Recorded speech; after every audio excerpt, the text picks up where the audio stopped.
Salut à tous, fans des X-Men, fans des mutants. On se retrouve aujourd'hui dans la collection mutante pour un nouvel épisode où je vais vous présenter les titres de la collection mutante avec des reviews d'un jeune lecteur et qui découvre tout simplement les X-Men au fur et à mesure. Et donc quelle était la meilleure occasion que de vous présenter cette collection au fur et à mesure. Et en même temps je vous ferai une petite review du numéro d'après avec d'autres bonus également. Alors faut savoir, avant que je commence avec cette review et en vous donnant mon avis, le Phénix Noir, c'est une découverte pour moi. Je l'ai lu pour faire cette chronique et en même temps pour la découvrir en même temps, parce que c'est un titre qui, tout comme Genèse Mutante, donc le premier numéro qui était servi là-dedans, dans cette collection, c'était des trucs que je n'avais jamais lus. Et là, pour le coup, c'est une super bonne découverte déjà. Et en plus de ça, tous les fans des mutants, tous les fans des X-Men et de comics en général, quand on parle des X-Men, c'est un incontournable à lire absolument. On en parle tout le temps dans toutes les sphères de fans de comics. Donc, fallait au moins que je lise ce comics. Puis pour le prix, voilà quoi, hein, on va pas se le cacher, même si je fais la collection complète à 13 € le numéro, ça vaut le coup et c'est moins cher que Panini. D'abord, la tranche c'est le numéro 5, c'est le 5e numéro dans la frise chronologique. Et ensuite, on va voir que ça contient les numéros 129 et jusqu'au 137 d'Uncanny X-Men. Donc c'est déjà bien. On a au scénario Chris Claremont, donc voilà, un vétéran des X-Men qui a travaillé pendant plus de 16 ans d'affilée sur les X-Men. Et à côté de lui, son sidekick, si je puis dire, un superbe artiste qui vous en met plein les mirettes, John Byrne, au dessin, qui est juste, ça met une claque. Je crois que c'est la deuxième fois que je vois du dessin de Byrne et c'est juste magnifique. Allez, on commence pour le scénario. Alors le scénario, juste avant, il faut savoir qu'on a une petite introduction d'Aurélien Vives et après on a une petite un petit résumé pour rentrer dans l'histoire, parce que dans le chapitre 129 en fait, c'est la fin d'une aventure, c'est les adieux d'acolytes qu'ils ont eu en Écosse. Et en fait, ils reviennent aux États-Unis en avion pour aller au manoir des X-Men. Sauf que pendant qu'ils sont dans l'avion, Jean Grey a une vision qui lui est proférée par Jason Wingard. Alors Wingard, pas Wingardium, attention. Et en fait, elle se retrouve dans un trip au 18e siècle. Donc on sait par la suite que c'est Mastermind qui est derrière tout ça. Et elle pense tout simplement vivre un idylle dans ce 18e siècle d'une de ses ancêtres. Et en fait, grâce à ça, le Mastermind va réussir à la contrôler tout simplement au fur et à mesure pour avoir son propre pouvoir et pouvoir l'utiliser comme arme de guerre tout simplement. Ensuite, ils arrivent au manoir des X-Men, croisent Xavier. Alors là, Xavier, j'étais un peu déçu, c'est que il dit « Ah, vous n'êtes pas morts les X-Men ?» C'est normal, il cherche pas plus loin que ça. Il n'est pas surpris plus que ça. Moi, ça me choque un petit peu. Alors après, voilà, je suis indulgent, c'est les années 80, mais quand même. Suite à ça, évidemment, le Cérébro détecte deux nouveaux mutants à deux endroits différents aux États-Unis. La première, on sait tous que c'est Kitty Pryde, c'est sa première apparition. Et la deuxième, on va le savoir un peu après. L'équipe se sépare en deux équipes distinctes. L'équipe du professeur Xavier avec Ororo, Colossus et Wolverine, qui vont en civil voir Kitty Pryde chez ses parents. Kitty découvre ses pouvoirs dans ce premier numéro et tout simplement, Xavier va être surpris de peu. Il va être pris de court même, parce que tout simplement on a Emma Frost, la Dame Blanche, la Reine Blanche même, du Club des Damnés, qui va les devancer en proposant une université de manière un peu plus brute, en disant que Kitty a des bons résultats et qu'il faudrait l'inscrire dans cette université. Elle promet ça aux parents, une très bonne université, mais on sait tous que c'est pour contrôler les pouvoirs de Kitty et lui prendre. Et en opposition, on a un Xavier un peu plus fair-play, un peu plus doux, où en fait il va tout simplement proposer d'aller dans son école au manoir, tout simplement en parlant aux parents. Pendant ce temps-là, Kitty est un peu impressionnée et dans tous les sens par les mutants qui accompagnent Xavier, notamment Ororo qui est d'une gentillesse folle et Colossus qu'elle trouve très beau et majestueux de par ses muscles. Et en fait, ils vont se rencontrer dans un espèce de café pour faire connaissance pendant que les parents parlent avec Xavier. Et donc pendant ce temps-là, ils vont se faire attaquer par le club des damnés qui va s'attaquer aux mutants. Ils vont capturer toute l'équipe sauf Kitty et par la suite le professeur Xavier. Ensuite, de l'autre côté, on voit Jean Grey, Diablo et Cyclope qui vont dans un espèce de club de punk à chiens. Alors, il y a une image qui me marque particulièrement, c'est cette image-là où on voit un espèce de Joker et d'Harley Quinn avec un truc dans le nez que j'oserais même pas mettre dans mon propre nez par peur de choper le tétanos.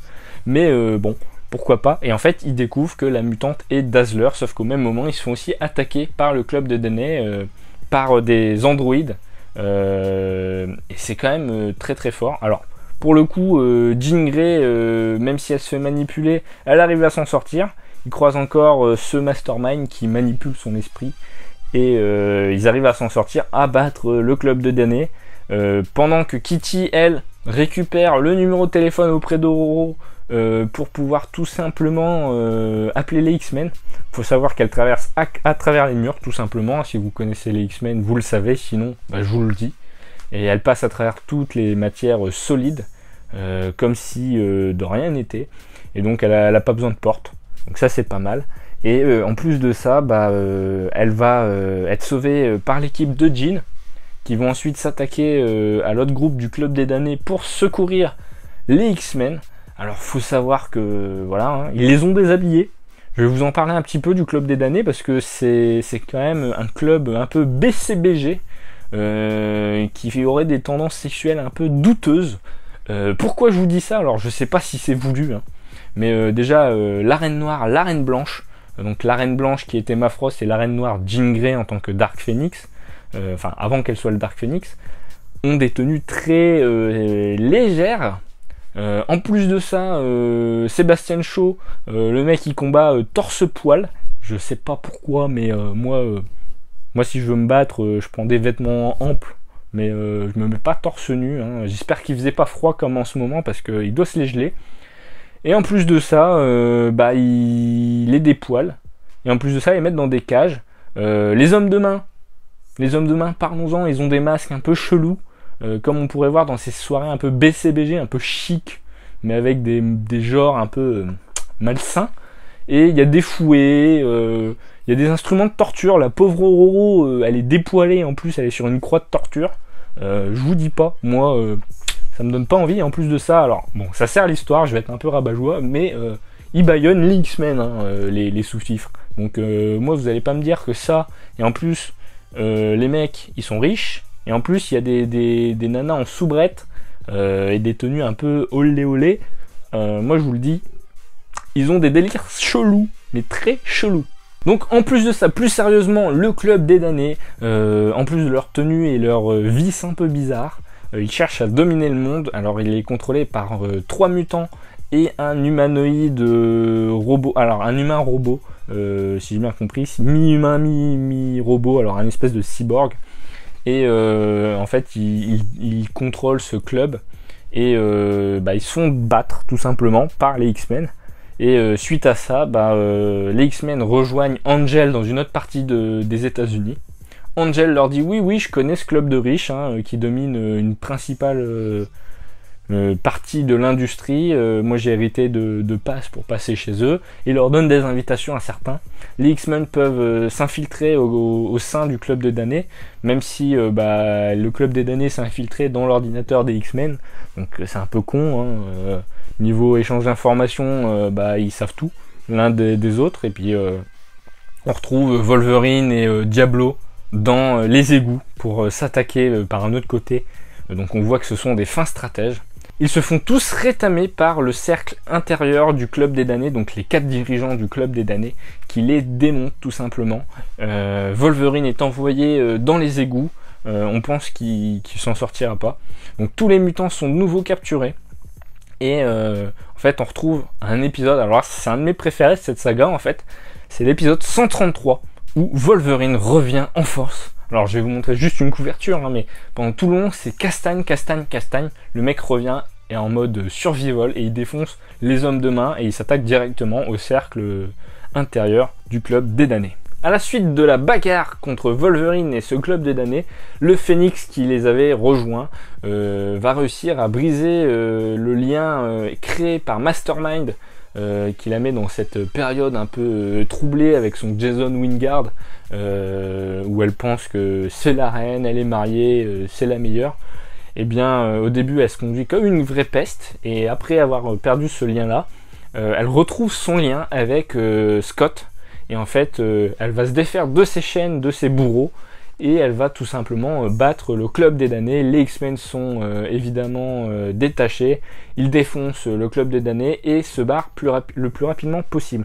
À la fin d'un des épisodes, le Phénix Noir apparaît. Vous l'aurez compris évidemment, le Phénix Noir annonce qu'elle est ennemie des X-Men. Et donc les X-Men vont essayer de répliquer en lui mettant une espèce de couronne contrôlant ses pouvoirs, la rendant folle. Sauf que celle-ci va réussir à la faire fondre et à reprendre le dessus sur les X-Men. Et tout simplement, elle va partir, s'exiler dans l'espace à une vitesse folle. Alors à ce même moment, on a les Casse-Fantastiques qui détectent ce pouvoir, Spider-Man avec son Spider-Sense qui se pose des questions, et le Silver Surfer qui se pose aussi des questions de qu'est-ce que c'est que cet être avec un pouvoir aussi puissant que le pouvoir cosmique. Et donc elle va partir à une vitesse folle. C'est un peu dommage parce que ça aurait pu être un très très gros événement reliant plusieurs personnages, faisant de cet événement un crossover. Alors c'est le seul petit défaut je pense que je pourrais trouver à ce titre, parce qu'au final ça concerne que les X-Men. Et suite à ça donc elle s'exile, elle va carrément exploser un système solaire à elle toute seule. Elle va avoir une force d'une supernova, jusqu'à détruire une civilisation de 6 milliards d'êtres vivants et même pacifiques. Pendant ce temps-là, on voit les Shi'ar, donc les extraterrestres qui ont eu une relation avec les X-Men pendant un temps. Et donc, notamment avec Lilandra qui était l'amour de Xavier.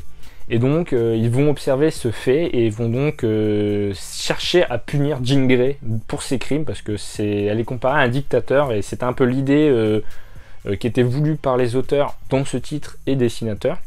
Et donc, suite à ça, elle revient sur Terre. Jean Grey revient sur Terre après avoir détruit toutes ses vies. S'ensuit un combat entre Xavier et elle d'ordre mental sur plusieurs plans. Donc c'est très bien décrit, très bien imagé. Et en plus de ça, Xavier arrive à avoir le dessus à pas grand chose. Elle redevient Jean Grey. Suite à ça, s'ensuit une téléportation des X-Men sur le vaisseau Shi'ar, où tout simplement Lilandra va dire à l'équipe de Xavier que les X-Men devraient se rendre et laisser Dean se faire juger par les Shi'ar. Ceux-ci refusent. Tout simplement pour protéger Jean, parce que c'est leur ami. Il se pose bien sûr le questionnement de Jean Grey a tué 6 milliards de personnes. Est-ce qu'il faut qu'elle soit punie, oui ou non? La réponse est oui, mais c'est à nous de s'en occuper parce qu'elle fait partie des X-Men malgré tout. Et les Shi'ar l'entendent différemment. Donc on a une réflexion de chaque personnage individuellement sur Jean Grey et l'amitié qu'ils ont avec Jean Grey. Et est-ce que ce qu'elle a fait c'est grave ou non? Ils sont tous plus ou moins d'accord pour dire que c'est grave et que malgré tout il faut quand même la protéger, c'est leur ami. Wolverine par exemple est vraiment dans l'extrême de dire elle y est pour rien, voilà. Et donc s'ensuit un combat sur la Lune, sur la face où l'air est respirable. Oui, parce que sur la Lune dans les comics il y a une partie qui est respirable dans l'univers de Marvel. Donc s'ensuit un combat entre les mutants et les Shi'ar, une équipe de Shi'ar dont Gladiator est dedans. Je connais pas les autres super bien. Alors ils prennent une tollée les X-Men. À la fin, Wolverine rencontre même le gardien Uatu, et on voit que les Skrulls et les Kree se sont aussi interposés dans ce truc alors qu'ils étaient là en observateur. Donc on voit que ça concerne tout le monde. Et en plus de ça, au moment où ils sont au plus bas, les X-Men sont sauvés par le Phénix qui voit qu'elle a pété un câble, qu'elle redevient le Phénix. Et donc s'ensuit une fin que je ne vous spoilerai pas, mais qui a le mérite d'être plutôt bien faite, notamment sur la fin de Jean Grey dans cette première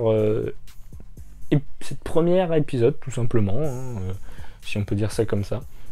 Donc voilà, si vous l'avez compris, j'ai bien sûr aimé ce comics, je l'ai plutôt bien apprécié, à tel point que mes 2 scènes préférées, je dirais, c'est Wolverine dans la baston, hein. Quand il revient après s'être fait battre, il dit bande de salauds, je vais vous battre. Voilà, c'est tip top.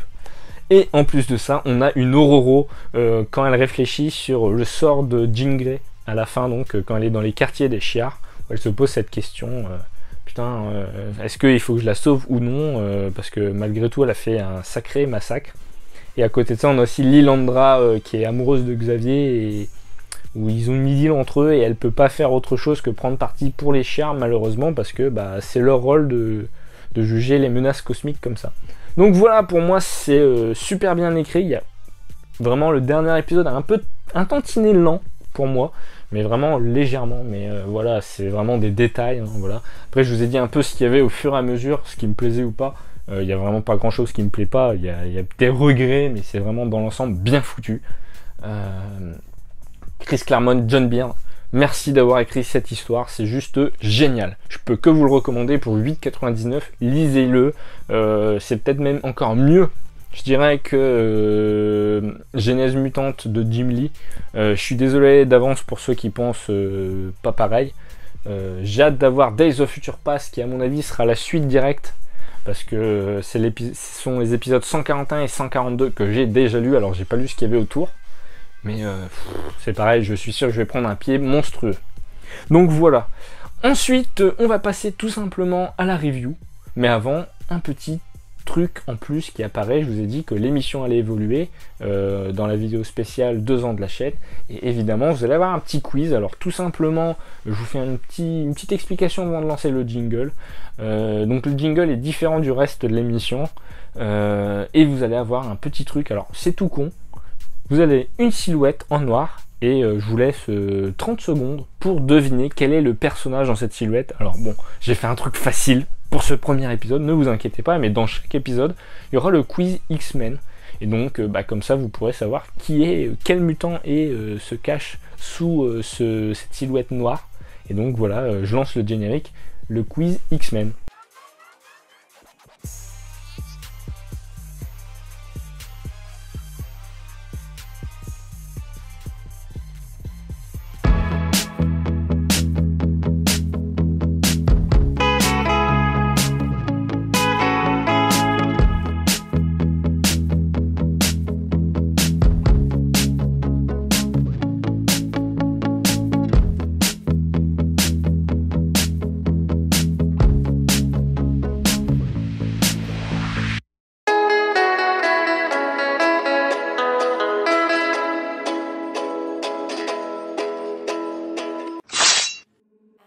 Alors les amis, j'espère que vous avez bien sûr découvert que c'était Jean Grey. J'ai fait un truc facile, hein, fallait être raccord avec le titre pour une fois.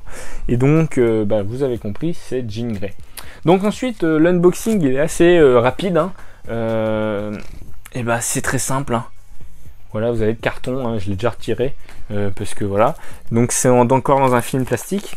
Ici on a le numéro 22, hein, je vous le dis tout de suite, ce sont les guerres d'Asgard de Chris Claremont encore une fois et Arthur Adams. Donc là pour le coup c'est vraiment une grosse découverte. Je pense que là il y a moins de lecteurs, surtout que c'est un crossover contenant New Mutants Special Edition numéro 1 et X-Men Annual 9. Alors il est plus fin, il contient que 2 épisodes, hein, j'espère que vous le verrez bien, mais on voit l'épaisseur du bouquin. C'est vraiment voilà. Les bonus, je vais essayer de vous dire un peu ce qu'il y a dedans, évidemment. Alors, on a des planches originales, encore une fois, comme dans l'épisode du Phénix Noir, qui sont d'ailleurs tip top, je vous en ai pas parlé, mais c'est tip top. Et en plus de ça, on a des explications sur comment Chris Claremont et John Byrne ont écrit l'histoire et les points de divergence qu'ils pouvaient avoir au début, notamment avec les scénaristes et chefs d'équipe des équipes Marvel. Donc voilà, vous avez un titre un peu plus court, qui j'espère ne jouera pas sur la frise, voilà. Ce sera peut-être plus simple pour moi aussi de vous en parler, moins long, Donc voilà, hein, un épisode 22 donc, qui ira au milieu. Donc on se retrouve très bientôt pour la suite de la collection mutante. J'espère que vous serez encore nombreux à être là au rendez-vous. Évidemment, je vais essayer d'améliorer l'expérience de la vidéo. Évidemment, elle est très longue, alors j'espère que je vous ai pas perdu dans le charabia. Et en plus de ça, bah voilà, ça va être une vraie découverte parce que je ne connais rien autour de ce titre. Prenez soin de vous les fans des X-Men, prenez soin de vous les fans de mutants et même les non-fans de mutants et des X-Men. Prenez soin de vous, laissez des pouces en l'air, laissez un abonnement si vous n'êtes toujours pas abonné avec la petite cloche pour suivre toutes les notifications et retrouver les autres épisodes de la collection mutante. A ciao, bonsoir, salut.